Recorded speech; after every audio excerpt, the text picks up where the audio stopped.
Dites-en toujours moins que nécessaire. Qu'est-ce qui nous fait le bougre? Il est devenu fou.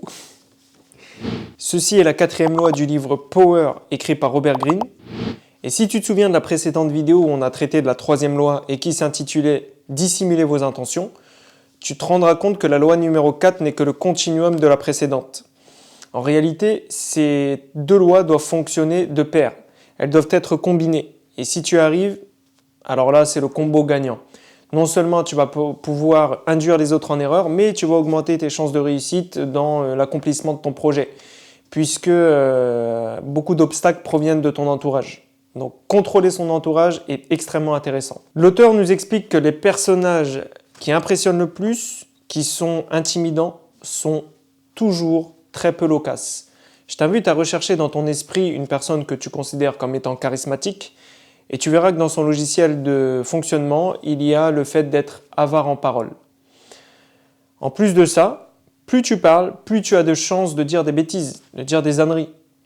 Comme on dit, il n'y a que ceux qui ne font rien qui ne font pas d'erreur. Bah là, c'est la même chose mais appliquée à la parole. Il n'y a que ceux qui ne parlent pas qui ne disent pas de bêtises. Donc, utilise le silence à bon escient, sachant que ce dernier met toujours mal à l'aise ton interlocuteur. Je t'invite à faire un essai. Dès demain, avec le collègue au travail, tu vas incruster des silences dans la conversation. Et tu vas voir comment il va réagir. Et ben, il va se sentir mal à l'aise et il va combler le silence en parlant, en parlant, en parlant. Ça va devenir un véritable moulin à parole. Et quand la personne en face de toi devient un moulin à parole, il peut te donner un tas d'informations intéressantes. C'est pour ça que cette technique est utilisée dans la négociation. Tout bon négociateur connaît cette technique et il va instiller dans la conversation des silences, des blancs qui vont mettre mal à l'aise l'autre personne et qui vont la pousser à lui donner des bonnes informations. Et parfois, il suffit d'une information pour faire pencher la balance de son côté, ou la personne pourra aussi te donner ses faiblesses. Voilà, en l'écoutant, tu vas te rendre compte de certaines choses. Et ces choses-là peuvent être très utiles si demain, il va falloir croiser le fer avec cette même personne. Une fois les mots sortis de ta bouche, là c'est trop tard. Ils ne rentreront pas à la maison.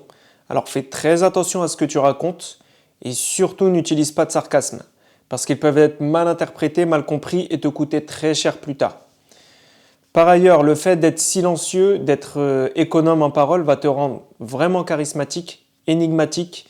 Et la moindre de tes paroles va peser lourd dans la balance. En fait, même des choses qui paraissent bénignes vont paraître mystérieuses, intéressantes, lourdes de conséquences pour ton entourage. Et je ne sais pas si tu connais la série Peaky Blinders. Dedans, tu as le personnage de Thomas Shelby, qui est le personnage principal, qui est extrêmement charismatique. Et tu verras qu'il n'utilise très peu de mots. Et lorsqu'il parle, même lorsqu'il dit des choses insignifiantes, ça lui donne tout de suite une aura très lourde, très puissante, limite mystique. Et nous, on veut s'approcher de ce résultat-là.